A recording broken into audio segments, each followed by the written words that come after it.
بہت اہم سوال ہے پاکستان کے مستقبل کے لیے، یہ بڑا ضروری ہے کہ یہ جو تاثر ہے یہ کہ بھئی کون جیتے گا کون نہیں جیتے گا، اس کو کس طرح سے ہٹایا جائے اور to the maximum possible thing کہ الیکشن ایک فیئر اور فری ہو. تو یہ سنیے گا کہ شکایات کیا ہو رہی ہیں. بلال بھٹو کیا کہہ رہے ہیں، سنیے. فیبری 8 پہ الیکشنز ہونے جا رہے ہیں. ہمیں بتایا جا رہا ہے کہ جو 3 دفعہ وزیر اعظم بنا وہ 4تھا بار وزیر اعظم بن کے پاکستان کو ان مشکلات سے نکالیں گے. دوسری طرف ہمیں بتایا جا رہا ہے کہ یہی ملک کے، پاکستان کے، بلوچستان کے آپ کے آپشنز ہیں. آج ایف آئی آر بھی کٹے ہیں کچھ 35 ان لوگوں کے خلاف، اور یہ کہ سیکشن 144 وائلیٹ کیا اس لیے. تو آپ بتائیے ذرا عارفہ، ہاؤ ڈو یو سی دس؟ یہ جو ایک تو بلال بھٹو کہہ رہے ہیں، اوپر سے یہ بھی کہہ رہے ہیں. دیکھیں نسیم صاحبہ، اب بہت واضح ہے کہ پاکستان تحریک انصاف اس دفعے جیسے 2018 میں پی ایم ایل این تھی، اب ایک پولیٹیکل پارٹی جو ہے وہ زیر عتاب ہے. مگر صرف ایک نہیں ہے، پاکستان پیپلز پارٹی بھی شکایتیں کرتی ہمیں نظر آ رہی ہے. آبویسلی ان کے اوپر اس قسم کی قدغنیں تو نہیں ہیں، وہ جلسے بھی کر رہے ہیں، ان کی لیڈرشپ جو ہے وہ جیل میں تو نہیں ہے، بٹ ان کی بھی شکایات ہے. اور جس طرح کہ وہ ایک جادوئی طریقے سے ہمیں الائنس بنتا ہوا نظر آ رہا ہے سندھ میں، تو ہم نے ماضی میں دیکھا ہوا ہے کہ کس طرح وہ یہ الائنسز بنتے ہیں. تو اس دفعہ بھی لگ رہا ہے کہ ان کو بھی کسی قسم کی کوئی مدد حاصل ہے. تو الیکشنز پاکستان میں کبھی بھی ہم کہہ سکتے ہیں فری اور فیئر نہیں ہوئے. ڈگریز ہوتی ہیں. I think 2013 was relatively free and fair ہم کہہ سکتے ہیں.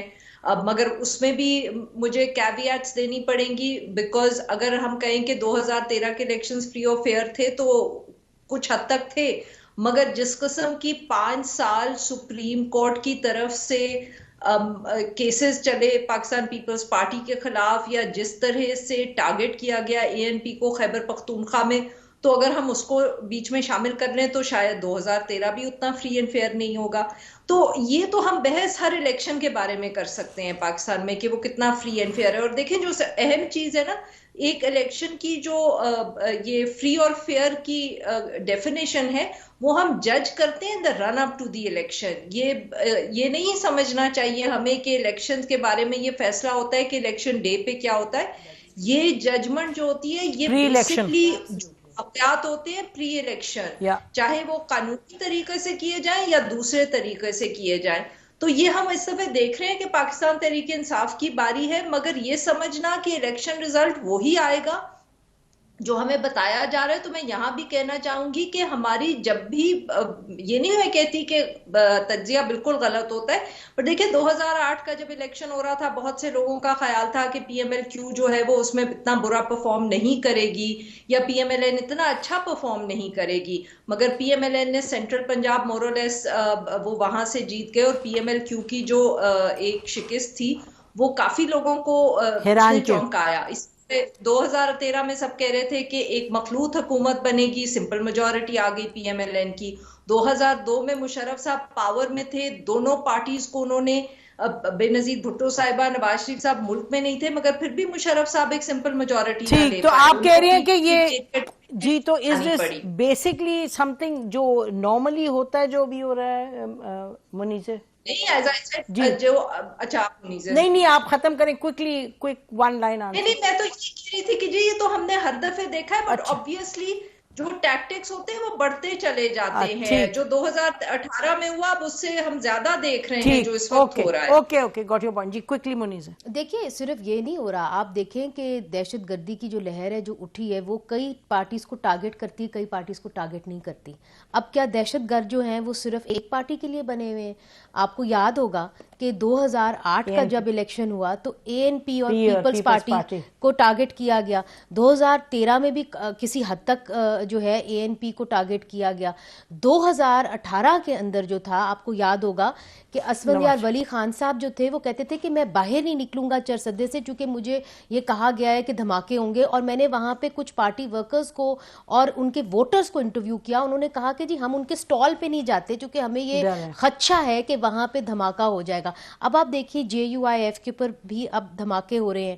سو دا تھنگ از کہ یہ اس طرح نہیں ہوتا کہ پری پول ریگنگ صرف اس طریقے سے نہیں ہوتی کہ اس دن اگر آپ ایک پارٹی کو محدود کر دیں گے اور اٹیک صرف اسی کے اوپر ہو رہے ہوں گے اور ان کے لیڈر بار بار کہہ رہے ہوں گے کہ ہمیں پروٹیکشن دے, ہمیں تھریٹس آ رہے ہیں, ہمیں کڈنیپنگ کے تھریٹس آ رہے ہیں, آپ ان کو پروٹیکشن نہیں دیں گے یا آپ ان لوگوں کو پکڑیں گے نہیں جہاں سے یہ تھریٹس ایمینیٹ کر رہی ہیں, تو پھر اس کا مطلب یہی ہے نا کہ اس پارٹی کو کھلے طریقے سے کیمپین کرنے کی اجازت نہیں ہوگی. سو یہ بھی دیکھنا ہوگا کہ اس الیکشن کے اندر یہ جو دہشت گردی کی لہر ہے وہ کس پارٹی کو لپیٹ میں لے گی, چونکہ وہ سب کے لیے ایک نہیں ہے. ٹھیک جی محمل. نسیم, میرے خیال میں جو بہت ایک اہم چیز ہے وہ یہ ہے کہ یہ ہم فری اینڈ فیئر الیکشنز کس طریقے سے ہوں گے, یہ جو پرسیپشنز ہیں ہم نے 2018 میں بھی دیکھا تھا کہ ہمیں بتایا گیا تھا, ہمیں نظر آ رہا تھا کہ ایک پولیٹیکل پارٹی کو جتانے کے لیے بے شک اس میں جوڈیشل اسٹیبلشمنٹ کا استعمال ہوگا جی, اور بے شک اس کے اندر اسٹیبلشمنٹ کس طریقے سے اس کو فیسیلیٹیٹ کرے گی. ہم نے دیکھا وہ پورے ایک کڑی ہوتے ہوئے میڈیا کو کس طریقے سے چپ کرایا گیا, کیا کچھ نہیں کرایا گیا. اب اگر وہی چیز ریپیٹ ہو رہی ہے, لیکن یہ کس وجہ سے ریپیٹ ہو رہی ہے, کیونکہ ایک ہائبرڈ نظام اس ملک کے اوپر ہے وہ کر دیا گیا ہے, آپ کے ایک پرماننس اس کی آ گئی ہے. اور یہ سب کچھ کیوں ہوا تھا, کیونکہ چارٹر آف ڈیموکریسی جب سائن ہوا تو جو دو پولیٹیکل پارٹیز تھی, پیپلز پارٹی اور PMLN, وہ کیونکہ ایک دوسرے کے خلاف استعمال نہیں ہونا چاہتی تھی اسٹیبلشمنٹ کے کہنے پر, تو ایک تیسری فورس لائی گئی, ایک پروجیکٹ عمران کو لانچ کیا گیا, اور اس کے بعد ان کے تھرو ایک ہائبرڈ نظام پہلے لگایا گیا. پھر اس کے بعد PDM جو ہے جب ان کی حکومت بھی آئی وہ بھی ایک ہائبرڈ نظام تھا. اور اب بھی ہمیں یہی بتایا جا رہا ہے, ابھی آپ نے انصار عباسی صاحب کی سٹوری اگر پڑھی ہوگی جو نواز شریف صاحب کے بارے میں تھی کہ کیا وہ چوتھی دفعہ وزیر اعظم بنیں گے کہ نہیں, اس کے اندر ایک بہت انٹرسٹنگ جو لائن تھی وہ یہ تھی کہ پچھلے 6-7 سال کے اندر گراؤنڈ ریالٹیز پاکستان کی جو ہے وہ بدل گئی ہیں in favour of hybrid democracy. اب بات یہ ہے کہ یہ جو ہائبرڈ نظام یعنی اب ہائبرڈ پلس پلس آئے گا, تو آپ کے فری اینڈ فیئر الیکشنز تو پھر ہو ہی نہیں سکتے جب آپ کہہ رہے ہیں کہ ہائبرڈ نظام ہمارے پر مسلط ہو چکا ہے اور یہ کہیں نہیں جا رہا. اس کو جب تک رول بیک نہیں کریں گے, اور اس کے لیے ظاہری بات ہے سیاسی قوتوں کو ہی فائٹ بیک کرنا پڑے گا, لیکن فی الحال ہمیں لگتا ہے کہ ساری سیاسی قوتوں نے اس سے ریکنسائل کر لی ہے کہ وہ ہائبرڈ نظام میں ہی آنا چاہتی ہیں, جس طریقے سے 2018 میں آیا تھا اسی طرح اگلی دفعہ ہے, اور یہ نظام چلتا رہے. اس کو رول بیک کرنے کی ضرورت ہے, تب تک فری اینڈ فیئر الیکشنز نہیں ہوں. اچھا, تو لاسٹ راؤنڈ آپ تینوں کے سوال یہ ہے کہ کیا کوئی طریقہ کار ہے کہ یہ چیز بدل جائے اور بیفور دی الیکشنز ہم دیکھیں کہ ہائبرڈ فورگون کنکلوژن نہ ہو؟ کون سا ادارہ, یعنی election commission, supreme court of Pakistan یا establishment, who can make a difference? دیکھیے یا پولیٹیکل پارٹیز خود آپس میں بیٹھ جائیں؟ دیکھیے میرا تو خیال ہے کہ پولیٹیکل پارٹیز کو آپس میں بہت پہلے بیٹھ جانا چاہیے تھا. آئی انٹائرلی اگری ود میمل. جب تک آپ ہائبرڈ نظام, انہوں نے تو ہائبرڈ ڈیموکریسی کی بات کی, میں سمجھتی ہوں یہ ہائبرڈ ڈکٹیٹرشپ ہے, چونکہ ہم زیادہ ہائبرڈ ڈکٹیٹرشپ کی طرف چلے گئے ہیں. اور میرا خیال ہے کہ اگر عمران خان صاحب کے اوپر تنقید کریں تو باقی سیاسی جماعتیں پتہ نہیں کس مگر میں سمجھتی ہوں کہ he was the first person to introduce the hybrid and accept it to this extent. جو ہائبرڈ جی جس ایکسٹینٹ تک انہوں نے ایکسیپٹ کیا وہ یہی تھا کہ انہوں نے رول بیک کر دیا جو بھی ڈیموکریٹک آپ سمجھیں کہ ڈیولپمنٹس ہوئی تھیں پچھلے دور کے اندر, انہوں نے اس کو رول بیک کیا اور انہوں نے ایک نئی شکل دی کہ جی ٹھیک ہے, آمرانہ قوتوں کے ساتھ جو ہے ہم جمہوریت چلائیں گے اور جمہوریت اس شکل کی ہوگی. جب ان کی لڑائی ہو گئی تو پھر انہوں نے واپس اپنے پوائنٹ پہ آ گئے. تو میرا خیال ہے کہ میرا خیال ہے کہ PDM نے اس کو کنٹینیو کیا, مگر دیر از اے ڈفرنس. ڈفرنس از کہ Imran Khan sahab A grade leader ہے, میننگ کہ he is not Shah Mahmood Qureshi, is not Asad Umar. Nawaz Sharif sahab کی اگر ہم بات کرتے ہیں کہ کیا انہوں نے یہ کیا یا یہ نہیں کیا, یہ بہت بڑا سوال ہے. At least in the recent past, at least on the recent past انہوں نے نہیں کیا. اور جب آپ جو پارٹی لیڈرز ہوتے ہیں جن کا براہ راست عوام کے ساتھ ایک رشتہ ہوتا ہے, جب آپ ان کو ریموو کرتے ہیں اور نمبر 2s لے آتے ہیں تو پھر وہ زیادہ تر ان کی طرف دیکھ رہے ہوتے ہیں جو ان کو لے کے آئے ہیں. عوام کی طرف ان کا وہ ریلیشن شپ نہیں ہوتی اور ہو ہی نہیں سکتی. اس لیے میں سمجھتی ہوں کہ جو آپ کے جب ٹاپ لیڈرشپ یہ کرتی ہے اور وہ ایکسیپٹ کرتی ہے ہائبرڈ ڈکٹیٹرشپ کو, اٹ از مچ ورس جب سیکنڈ ٹیئر لیڈرشپ. اب دیکھنا یہ ہے کہ نواز شریف صاحب اب کیا کرتے ہیں. Arifa, what is Nawaz Sharif صاحب going to do at this point? Because I think in some ways he is very critical.